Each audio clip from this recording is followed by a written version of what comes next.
मिथिलांचल को एक बहुत बड़ा रेल का यह प्रोजेक्ट मिला है। इस पुल से बहुत फायदा होने वाला है और बिल्कुल किसानों के फायदे के लिए बिल लाया गया है। ये भी प्रधानमंत्री मोदी ने अपने संबोधन में कहा, जिसका देशव्यापी विरोध इस समय चल रहा है। किसानों के बीच भ्रम फैलाने की कोशिश हो रही है। प्रधानमंत्री मोदी ने विपक्ष के ऊपर निशाना साधा, ये कहकर एमएसपी के जरिए किसानों को उचित मूल्य मिलता रहेगा। तो बहरहाल मिथिलांचल के लिए वो जरूर एक बड़ी घोषणा कर रहे थे, लेकिन वहां भी किसानों की ही बात की अखिलेश प्रधानमंत्री मोदी ने। बिल्कुल, और देखिए क्या क्या अहम बातें उसमें रही वो हम आपको सिलसिलेवार तरीके से बता रहे हैं। प्रधानमंत्री ने कहा कि नए बिल से किसानों को नई आजादी मिलेगी। जो लोग विरोध कर रहे हैं वो राजनीति है। सुनिए आप क्या कुछ कहा प्रधानमंत्री ने। ये विधेयक किसानों के लिए रक्षा कवच बनकर के आए हैं, लेकिन कुछ लोग, जो लोग दशकों तक देश में शासन करते रहे हैं, सत्ता में रहे हैं, देश पर राज किया है, वो लोग किसानों को इस विषय पर भ्रमित करने की कोशिश कर रहे हैं, किसानों से झूठ बोल रहे हैं।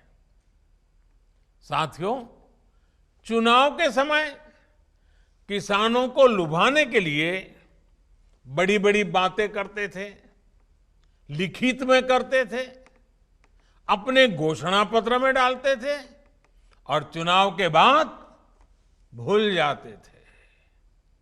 और आज जब वही चीजें जो इतने दशकों तक देश में राज करने वाले लोगों के मैनिफेस्टो में है, वही चीजें भारतीय जनता पार्टी एनडीए सरकार कर रही है, किसानों को समर्पित हमारी ये सरकार कर रही है, तो ये भांति भांति के भ्रम फैला रहे हैं।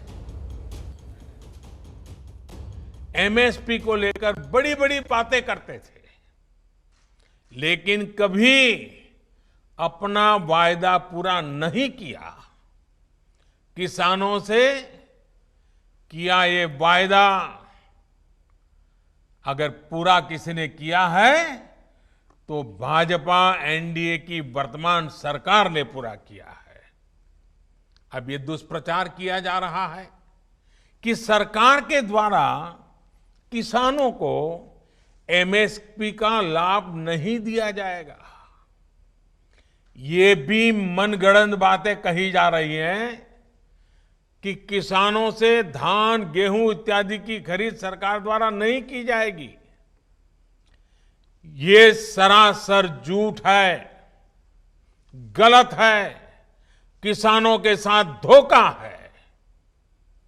हमारी सरकार किसानों को एमएसपी के माध्यम से उचित मूल्य दिलाने के लिए प्रतिबद्ध है।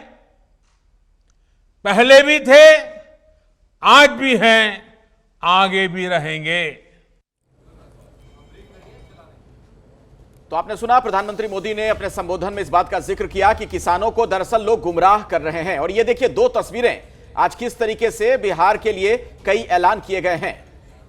और कोसी महासेतु का उद्घाटन प्रधानमंत्री के द्वारा किया गया। 86 साल का इंतजार खत्म होता है, लेकिन आज जब ये पढ़ रही हूं मैं 86 साल का इंतजार, तो मन में ये जरूर आ रहा है कि इतने साल आजादी को बीत गए, आखिर क्यों इतना इंतजार करना पड़ा। पिछली तमाम सरकारों के ऊपर भी सवाल खड़ा होता है और एनडीए के शासन पर भी सवाल खड़ा होता है कि पिछले 6 साल से क्यों नहीं ये पुल बना और अब जाकर फाइनली इसका इंतजार खत्म हुआ है। लेकिन हाँ, प्रधानमंत्री मोदी ने आज किसानों के लिए बड़ी बातें कही। जिस तरीके से बिल को लेकर भ्रम फैलाया जा रहा है विपक्षी दलों के द्वारा, उस पर भी निशाना साधा और यह भी कहा कि एमएसपी उसी तरह से बरकरार रहेगी, सरकारी खरीद भी।